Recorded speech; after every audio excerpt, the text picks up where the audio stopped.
She starts with this specific idea of what women have to offer. You know, she defines them as having an essentially spiritual nature, you know, that is necessary, in this world where, war and violence and, commercialism and greed, you know, have created such an upheaval, you know, such a loss of order and values, it seems, you know, that women were necessary for providing a kind of spiritual leadership. Welcome to Ira's Everything Bagel, where I talk with intriguing people about everything, their passions, pursuits, and points of view. In 1923, Photoplay, a trailblazing American film fan magazine, crowned June Mathis, quote, the most powerful woman in the motion picture industry, end quote. Yet her name and legacy remain largely forgotten, overshadowed by the era that she dominated, Hollywood's silent film golden age. At just 35, Mathis shattered glass ceilings as the first female executive at Metro MGM, commanding the highest salary of any executive in Hollywood. She was the visionary who discovered Rudolph Valentino, launching him to stardom. In June Mathis, The Rise and Fall of a Silent Film Visionary, my guest, Arthur Thomas J. Slater, delivers a long overdue tribute to her extraordinary life and impact. It's published by University Press of Kentucky, and this biography is available on Amazon, Barnes& and Noble, and all the usual places. And Tom, welcome to the show. Thank you, Ira. Nice to be here. Same here. Well, she had quite the career as a screenwriter and producer. But before we get into her, how about you? What's your background and why you decided to write about someone who is Okay. not known as well as other people? Okay. Yeah. Well, it all started back in 1984. I was a graduate student at Oklahoma State, working on my doctorate with film professors Peter C. Rollins and Leonard Leff. And Dr. Rollins was my mentor. And at one point, he gave me the opportunity to write some entries for the Gale Publishing Company, and they published a series of reference books about authors, and they were going to do one on screenwriters. And so I picked out June Mathis's name and found out something about her. And at that point, I was wondering what it meant to have influence during the silent era, and how she had obtained it, and what was she trying to accomplish, what kind of things did she want to get onto the screen, and how successful was she, and what kind of opposition did she face. But what got you to pick her specific name? I was just looking over a series of women screenwriters. I thought, I'll just take that approach, Mhm. and of the ones I chose, she was the most interesting.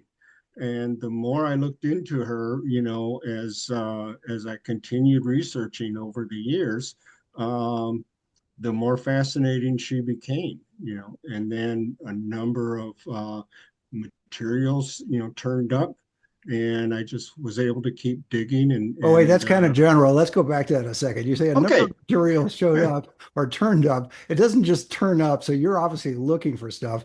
Word must have gotten out that you were going to be writing a book about her. Right. Would that Yeah. be Yeah. a fair way to figure out how all this material just showed up? Right. Yeah. I would say so. Yeah. And Okay. I was doing some other publishing in the meantime, and I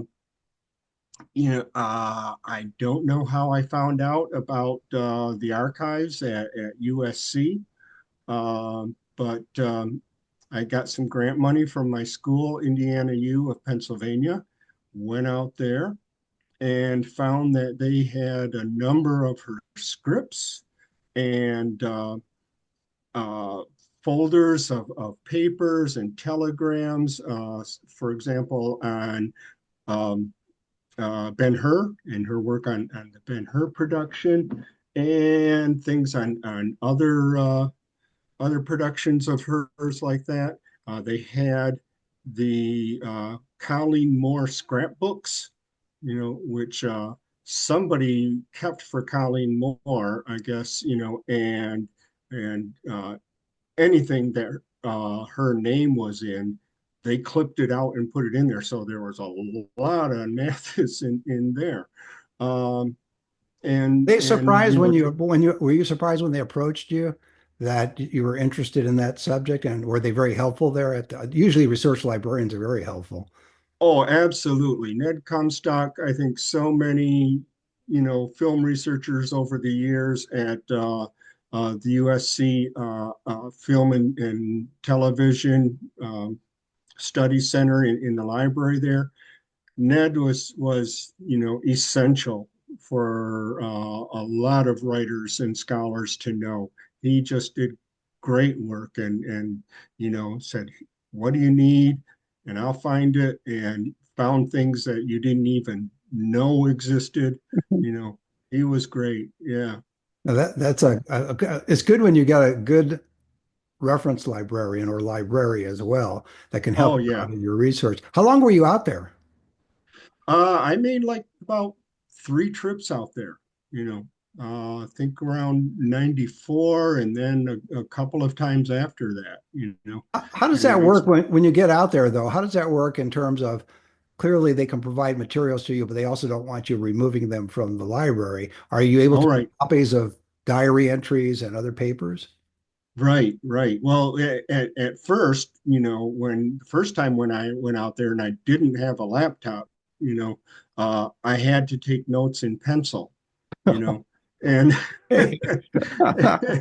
and there was a huge amount of stuff, more than I realized, so I'm taking, I still got these, cards, index cards on which I have all my notes, and they're pretty elliptical, but they're still there, and that got Couldn't me they make stuck. you when they be allow you to make a copy on a copy machine? Or no, that's not allowed? Or There was too much, and okay, for a lot of that, the paper is very fragile, so good point. like scripts and so forth. Sure. Yeah, yeah. Did you ever So find out how they got hold of all of this for their archives at USC? In other words, was it a studio that went through several ownership changes because it's from the silent movie era? How did they end up yeah, getting its material? Or was it yeah. donated by the family? Or how did you ever find out? No, I think these would probably just fall into the hands of various collectors, and they would end up as, the so and so collection. Well, Tom, I Uh, think what you need to do yeah, is take a flight out immediately to LA and find out I think how they so. got Yeah, that. I think that got to might nail work. this down. Yeah, please. It's very important. So, were you surprised at how much June accomplished? Again, it's June Mathis, The Rise and Fall of a Silent Film Visionary, and it's available, as I mentioned, in University of Press of Kentucky. Were you surprised at the wealth of material and what she accomplished in her career? Yeah, like I said, then the amount of material just kept growing over the years, and I just kept finding things uh, almost up to when I finally got the final draft finished, um, and so that was great. I don't know. I'm sure there are other writers like Frances Marion, and Lois Weber on whom this amount of material exists, but she did so much writing. And as I went through her material and went through like newspaper items, I kept finding about how much she worked. I mean, it just seems constant that she worked, that she was always writing, sometimes working on 3 or 4, screenplays at a time. And one of her colleagues says she's up till 2 or 3 in the morning. She was also trying to do some playwriting in the teens, and various newspaper items that would say, she's not only writing screenplays, she is going out to the sets and watching the productions and making comments to the actors and editing. And oh, she would be doing, some comments on costumes and selecting directors for various productions. It had to be like nonstop, so it's almost no surprise that she died at the age of 40. Yeah, she worked herself to death in a way. She pretty much did. Yeah. Yeah. That period Mhm. of time, we always think, when I say we, in general, the public thinks Yeah. that women were Hmm. not involved in the film industry until maybe the late 50s, Hmm. early 60s, into the 70s, whatever. But yet here you have proof that there were female successful movie, not only producers and directors, but Right. executives from that period. Right. Absolutely. And the fact that we didn't know um, isn't accidental. They were pretty much just dropped, from film history. But why, Um, though? What would be the reason to drop them from film history?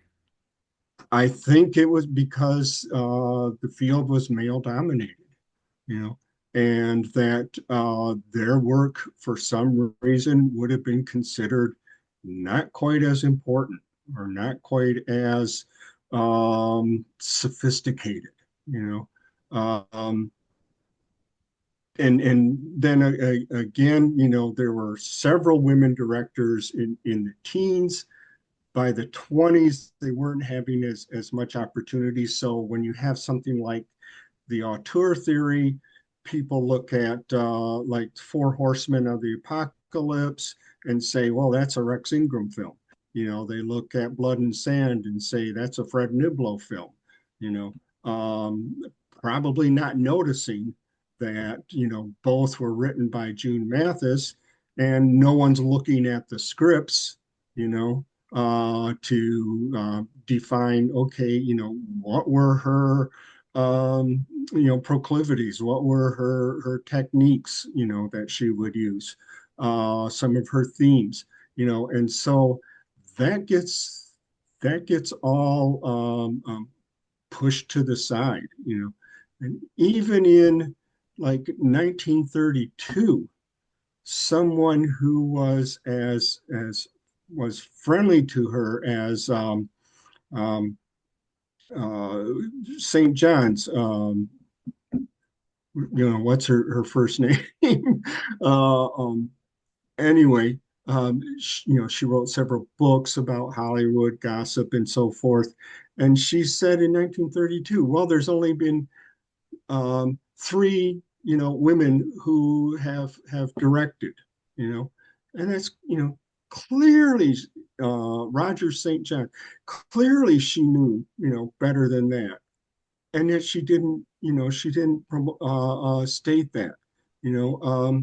So they were simply, dropped, from film history, and you go through the kind of the birth and the growth of film studies in the 1960s, 70s, and so forth, Mhm. and it's all men who are focused on, you know. Well, Uh, you did have people like Ida Lupino who directed. yeah, yeah, and she doesn't get mentioned much until like the 80s, 90s. Yeah. Hmm. She was And She Dorothy was Arzner. yeah, because she was Dorothy, married to Howard Duff, and they both were known as actors, but she did a lot of directing. And absolutely. Yeah, yeah, were you yeah. surprised too when you started to put it all together? Were you able to talk to any? Obviously, there were no contemporaries that you could talk to No, her, but were there, for example, granddaughters or great granddaughters or great nieces or great nephews that you were able to get hold of? absolutely. Yeah, I was, really fortunate in that. With all the other sources, it would have been hard for this to come together if I hadn't uh, gotten to know Diane Mathis Madsen, her grandniece. Diane provided me with letters that June wrote, from Italy, and from when she was coming back after the production of Ben-Hur, writing to her family, writing to her fiance, um, you know, personal notes that she was writing from in the hospital. Uh, a lot of the photos, most of the photos in the book, including the one on the cover, are from Diane's collection. And Jim Craig had put me in touch with her, and so that was fantastic. And Well, you say Jim uh, Craig, so let's identify who Jim Craig is. oh, he's a just private film, silent film enthusiast, and especially with Valentino has a lot of knowledge and artifacts and so forth relating to Valentino. So, Were you able in your research to see whether Valentino ever publicly acknowledged June Mathis? oh, constantly, he always did.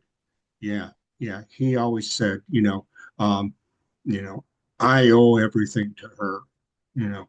Wouldn't that, Uh, as a result of that, though, wouldn't that come out because Rudolph Valentino, even today, is known? And so hmm if he was publicly acknowledging her hmm way back then, wouldn't she then still be publicly known because he was acknowledging her? If that makes sense. Yeah, you might think so. But You, no, you, huh? but it doesn't seem to have been the case. No, Interesting. Do you think it's ironic that later on, and this was obviously after the silent era, but two of the major film columnists or Hollywood columnists were female yeah, rather than male? Hedda Hopper Luella and Parsons, Luella Hedda Parsons. Hopper, Right. yeah, and Adela Rogers St. John's. That was the name I was trying to think of. So, It's funny uh-huh, because when you said yeah, that, I was in my mind trying to remember the first part, Adela. I couldn't get it in my head, so I let you yeah, thinking I was wrong, but that's correct. Yeah, Adela right, Rogers John. right, right, yeah, yeah. It's I don't know. I mean, with Valentino, so much was focused on the scandal with his marriage first, and then his second marriage came to Natasha Rambova, and the California a DA out there decided that he had married too soon after his first divorce, and he was arrested on bigamy. And it was June Mathis who came to the prison, and helped bail him out. Famous players Lasky, the studio he was with at the time, did nothing for him. You know, um, and she would visit him on the set, like of The Son of the Sheep, where he was already ailing, and trying to encourage him, take it easy. Well, so Tom, was that a different period of Hollywood time in the sense that we know of the big Hollywood movie studio system and the fact that if some star got into trouble, the studio would send over their head of security to bail the guy out and make it very quiet. So this was a Yeah, case where Rudolph Valentino wasn't held by the studio because it was no, a different era, I guess. right, yeah, yeah, and it seemed to have something to do with, you know, they weren't going to pay him anymore, and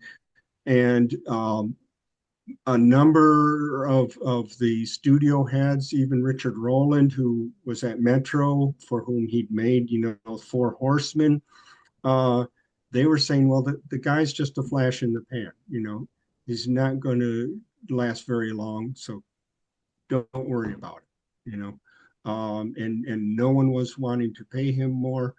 And when he got into trouble, the studio wasn't going to stick out their necks to try to help it. When you were researching June, and there's so much to pick from, obviously, but was there one thing that jumped out at you that was surprising? That was surprising. In other words, something you didn't know on your initial decision to do some research on her and then to write a book about her. Again, the book is June Mathis, The Rise and Fall Mm-hmm. of a Silent Mm-hmm. Film Visionary. Mm-hmm.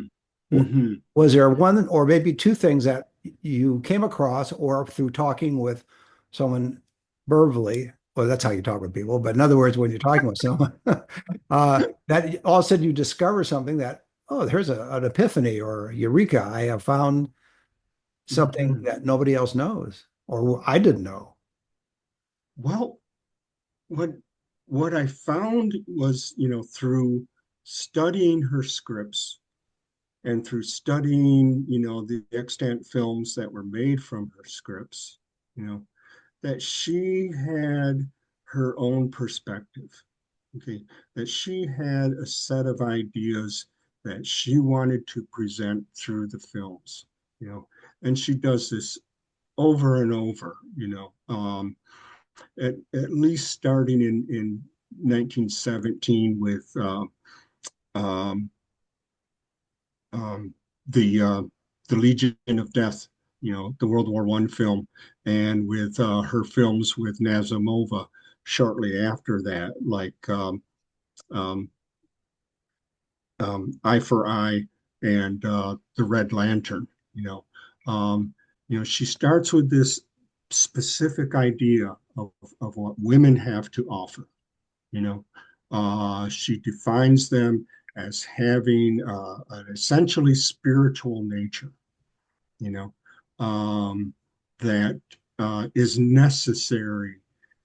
In this world where war and violence and commercialism and greed you know have created such an upheaval, you know such a loss of order and values, it seems, you know that women were necessary for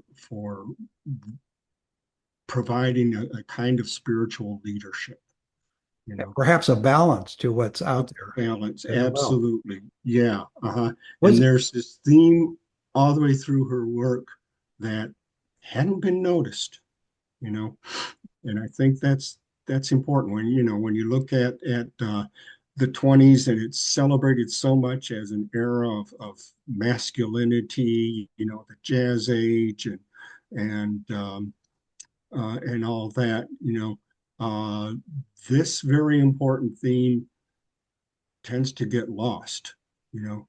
But it was there. It has continued, and it was there not just in the major films that she worked on, like Four Horsemen and Greed and Blood and Sand, but also in some of the minor films that have been forgotten, but that often were very good, like The Willow Tree in 1920, or The Idle Rich, from the same year.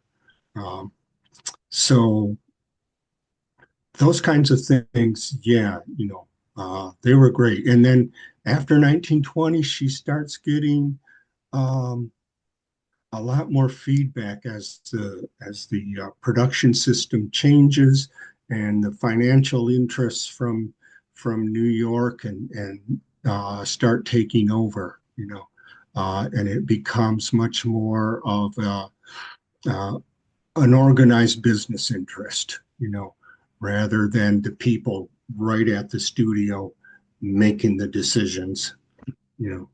So, Yeah, it did change. Did she, mhm, in the title of your book, there's the rise and there's the fall. In, yeah. in the fall part, did she, Hmm. when she left the industry, was she bitter? She never left the industry.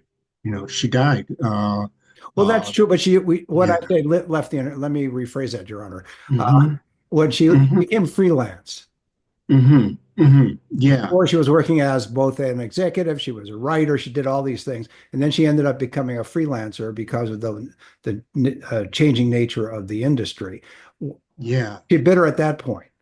That's probably It's hard to say. I couldn't get enough material uh, about her feelings, her personal response to all that. Um, there were some times, like, she would say, um, I know, in 1926, she does an article, and she's, interviewed, and she says, I know that as a screenwriter, I have to work just as hard today to get my material onto the screen as when I first started, you know, and um, I imagine that she did have certainly some bitterness. I think that, after she left Metro in 1922, very early that year, um, she never had the same kind of creative freedom. Part of that was her fault, that she took on way too much. She went to Goldwyn and they said, can you make Ben-Hur for us? And she said, fine, you know, and she works on that for, 6 months. And then they say, well, we really need someone to just run the studio. Can you do that? And she said, fine, and for all of the next year, she does nothing on Ben-Hur, you know, and people are saying, when's this going to get made? Uh, Yeah, she's got her hands in too many pots.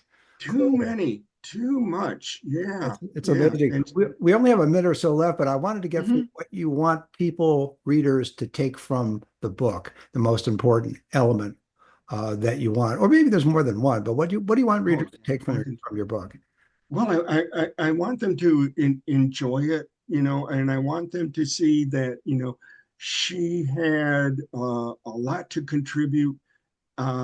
It wasn't just that she had a few hits and that she discovered Valentino, but she had a lot to contribute, through her artistry. She knew the film business, she knew filmmaking, and there were many women like her, at the same time, which I try to suggest as well, this try to give more of a picture of the whole era there.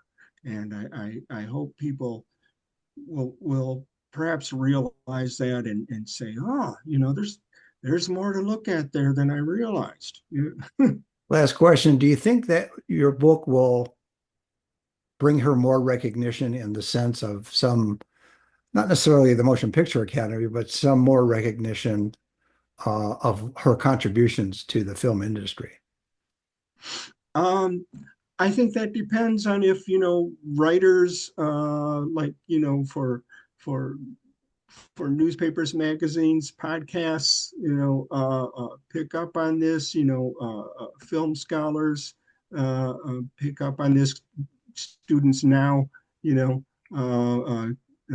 keep that focus, and just explore. There's so much more to explore. I would be really glad to see more of that going on.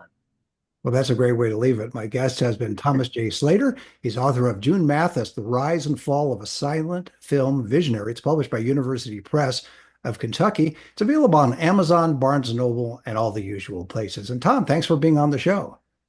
Thanks very much, Ira. It was great. Same here. And join us every Thursday for a new schmear on Ira's Everything Bagel.